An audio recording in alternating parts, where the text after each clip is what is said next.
Don't forget to subscribe and leave a comment on this video saying I subscribed. Let's get into it.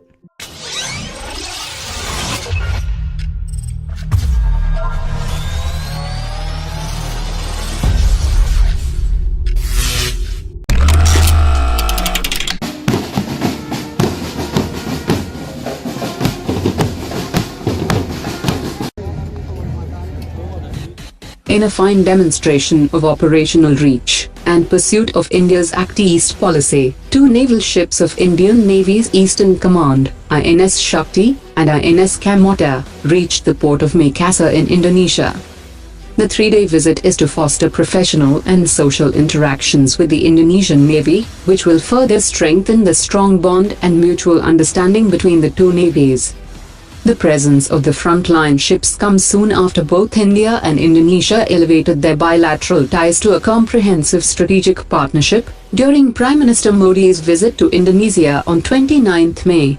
The trip seeks to enhance maritime cooperation between the two navies for security and stability in the region, and will bolster strong bonds of friendship between India and Indonesia.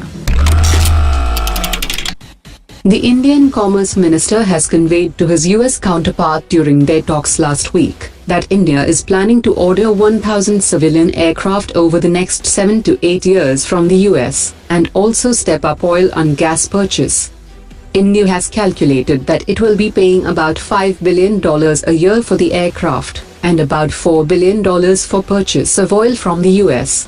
India is also looking at buying 12 additional P8-I maritime surveillance aircraft, which will be discussed during the upcoming US-India 2+2 dialogue in Washington on July 6, making India the largest operator of these aircraft outside the US.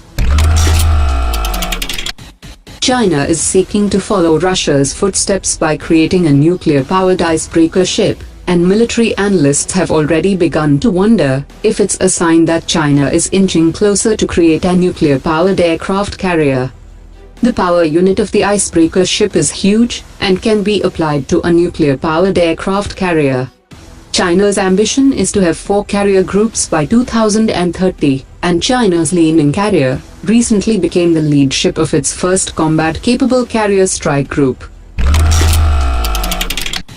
The F-16 is one of Pakistan's most prolific aircraft in its air force, and the downfall of the US-Pakistan strategic alliance has taken a toll on its combat capability.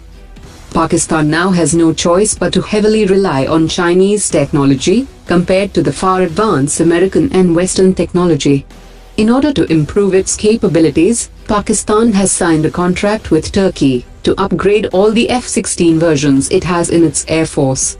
India has inducted around 272 heavyweight multi-role Su-30 aircraft, and is in the process of absorbing the state-of-the-art Rafale jets from 2019 onwards, while on the other hand, Pakistan is now heavily dependent on fighter jets like the JF-17.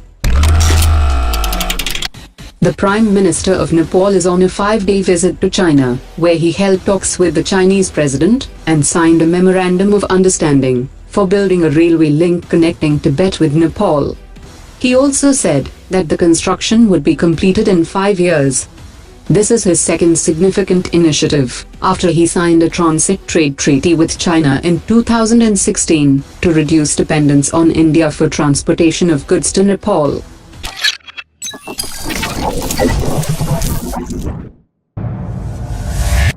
Omar dropped it.